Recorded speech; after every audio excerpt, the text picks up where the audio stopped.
This is the New Balance 574 Yurt, and it has to be one of the most interesting shoes I've reviewed. Yes, this actually is a whistle on the shoe, but you might be wondering, why is there a whistle on a shoe? There's actually a teeny bit of a story behind it, and I'm just gonna tell you. So New Balance commissioned Salehe Bembury to make this shoe. This shoe is based on the 574. We got this shoe from this shoe somehow. This guy has designed some dope shoes in his time. The 2002 R's, these dope Crocs that I'm sure you've probably seen once or twice now, the Versace Trigeca, I think they're called, and a whole bunch more stuff. So the guy knew what he was doing. Now let me tell you, this thing is big. I don't know what kind of comparison this is, but look. Now Salehe himself said that the shoe was built for function over design. So these are very functional shoes, let me tell you. He even referenced the iPhone as one of his inspirations for the phone for compacting a bunch of stuff into one thing. Which kind of leads us to the reason for the whistle, and there's multiple reasons to it. Salehe is a fan of a shoe called the Nike Vomero, and on the back of that shoe there's a huge block. Now he said that all the time when he was wearing the shoes, people would ask him, what does that do? What's that big block on the back for?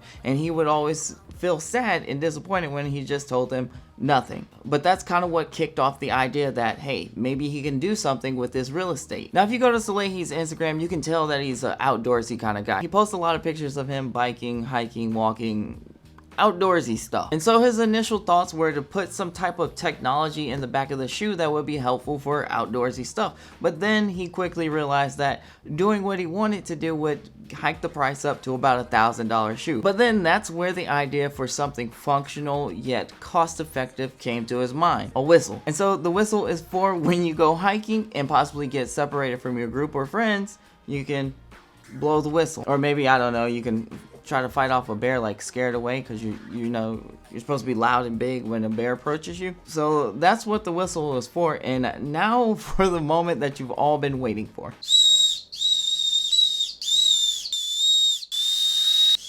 I guess it's safe to say that it works. But the whistle isn't the only functional part of these shoes. I want to show you something on the back right here of the heel that's called a roll bar. Right there. Right there, you see it? Now when I hear roll bar, I think of like a car with a roll cage or something like that. So when it rolls over, and it's like, you know, get this. This thing is connected to the outer and inner edges of the shoe, right?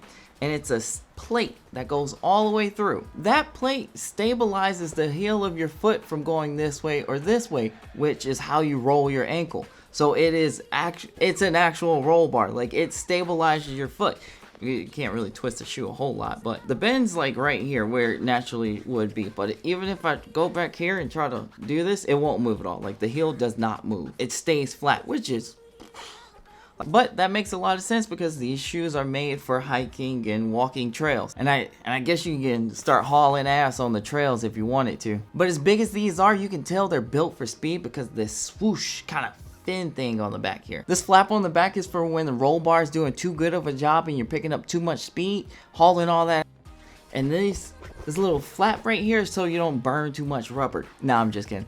I'm guessing it's just more for stability purposes, and when you're doing like this, so it actually rolls across the surface rather than you getting clipped on something. This is my guess, is what I would think. And maybe added grip because there's a lot of these little dot things. Even these huge inserts here have functionality to them. They're not just to look huge. This is actually part of the sole. I did a little bit of research on these, and this stuff right here, this Absorb SBS, is a deformable thermoplastic, and it doesn't have a traditional cell structure like foam does. But basically that just means they're really absorbent and it forms a lot easier around your foot. That's cool. Now you may be thinking, Chris, that's nonsense because all these shoe companies have some type of patented technology or something like that. But I wore these shoes for 9 hours the first day. Put them on, went through the whole day, and by the end of the day, my feet felt fine. I'm not a serial killer, but I would sleep in these. I would probably sleep with these on my feet. Even more so, you can see that the insole has like this foam ridge line texture to it, and it helps.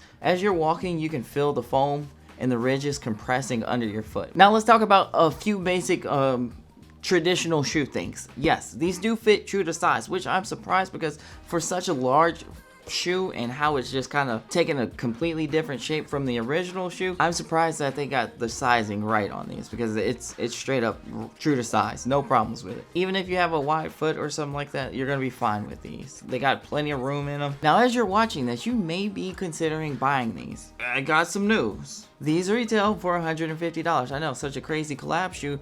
They usually go crazy with those prices too, but $150 I feel like is really reasonable for this shoe, considering we've got 2 different layers of mesh, we got leather on here. The whistle, I don't know how the whistle is cost effective in any way. We've got this like rough out suede as well, so I'm honestly surprised that they kept it at a reasonable price. Now for the essentially bad news, but it being a collab shoe, more than likely if they do a restock, it's only going to be one more time, maybe twice. The resale market isn't that bad. It's still the resale market, but it isn't that bad. I've seen these ranging from 170 up to about 220, always depending on size. Usually bigger sizes like above 10, maybe 11s. Usually that's when you start seeing the price hike, and below 7s. But for what it is, oh man, these shoes are so cool. I'm not gonna lie. But I hope this was helpful or entertaining or something, or you got some type of value out of this bad boy. And I will see you in the next one.